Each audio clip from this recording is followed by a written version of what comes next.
আমন্ত্রণ জানাচ্ছি আসিফ আকবরকে সামনে আসার জন্য। আসসালামু আলাইকুম, আমি আসিফ আকবর, সঙ্গীত শিল্পী। আমি ঢাকা থেকে এসেছি। পাগল হাসান আমাদের গোত্রের মানুষ ছিলেন, তবে সে আর একটু ক্রিয়েটিভ ছিল। আপনাদের ছাতকের সন্তান। ব্যক্তিগতভাবে আমি পাগল হাসানের সাথে খুব সম্পৃক্ত ছিলাম, কারণ সে ঢাকায় আমার অফিসে আসতো এবং প্রথম গান মানুষ মইরা গেলে কদর বেড়ে যায়, যে গানটা সে কথা শুরু করেছিল সেটা আমি গেয়েছিলাম। এবং একটু আগে যিনি কথা বলে গেলেন বাবু ধ্রুব গুহ, তিনি ধ্রুব মিউজিক স্টেশনের কর্ণধার, তিনি প্রথম গানটির পিক করেন এবং তিনি বলেন এই গানটি আমরা ডিএমএস করবো, সেই সাথে মিউজিক ভিডিও হবে। যে মিউজিক ভিডিও করেছিলেন বাংলাদেশের প্রখ্যাত ঔপন্যাসিক সাদাত হুসাইন। তো এই গানটি করার সময় পাগল হাসানের আবেগ ছিল অন্যরকম। প্রায় 7 বছর আগের গল্প আমি করছি।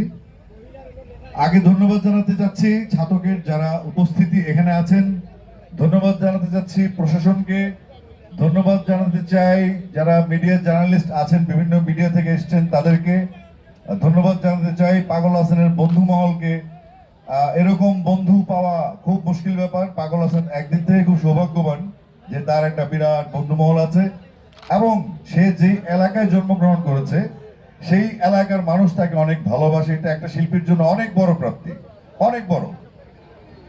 তো পাগলের সাথে আমার সম্পর্ক ছিল এরকম যে আমরা ক্যারাম বোর্ড খেলতাম, আমরা পারিবারিক ভাবে মিশে গিয়েছিলাম এবং সে ঢাকায় গেলেই সে আমার অফিসে, আমরা একসাথে আড্ডা মারতাম। সে আমাকে আমি তাকে জিজ্ঞেস করেছিলাম তুমি তো নদীর এলাকার মানুষ, তুমি সাগরে গিয়েছো কিনা? সে বললো ভাই আমি কোনোদিন সাগর দেখি নাই।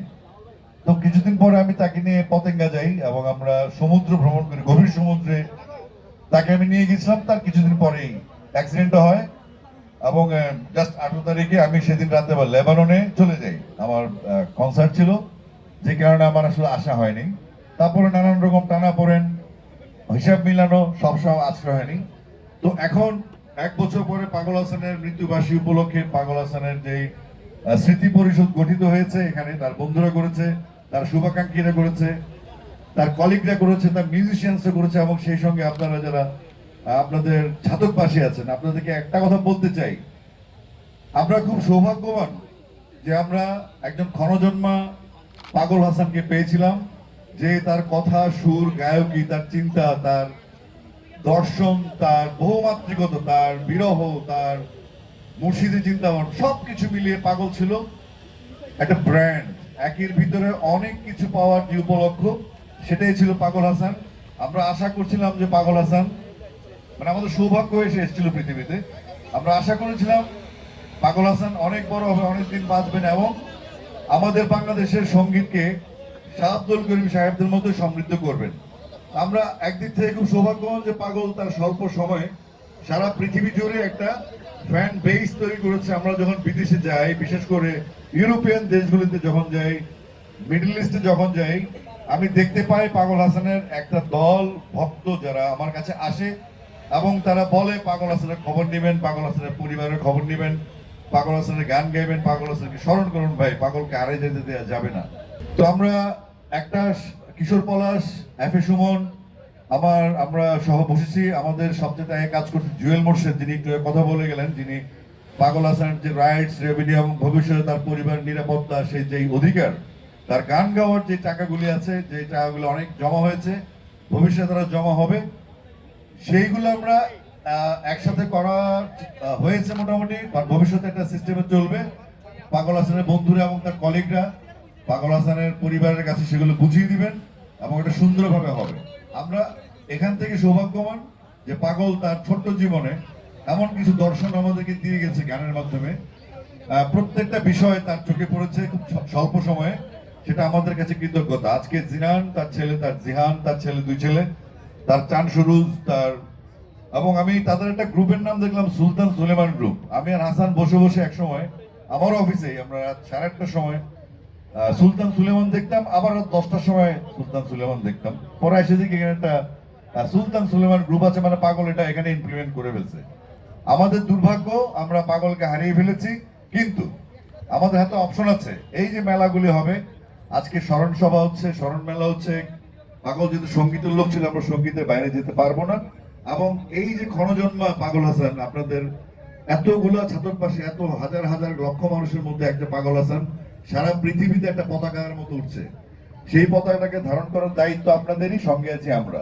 আমরা চাইবো পাগলের জন্মবার্ষিকী, পাগলের যে মৃত্যুবার্ষিকী উপলক্ষে স্মরণ সভা, এটা একটা জাতীয় উৎসবে পরিণত হোক। সারা বাংলাদেশে মানুষ জানুক পাগল হাসান কে ছিল, তার কাজ কি ছিল।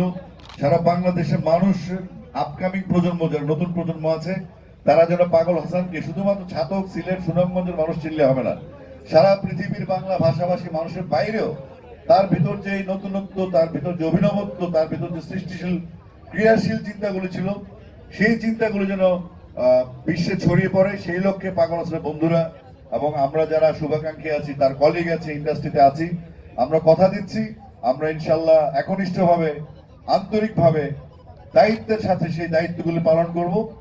এই ছাতকবাসীর গর্ব হিসেবে বাংলাদেশের আকাশে জল জল করে জ্বলবে পাগল হাসান। আমরা যেখানেই তাকাবো যেন পাগল হাসান দেখতে পাই। এই পাগল হাসান একটু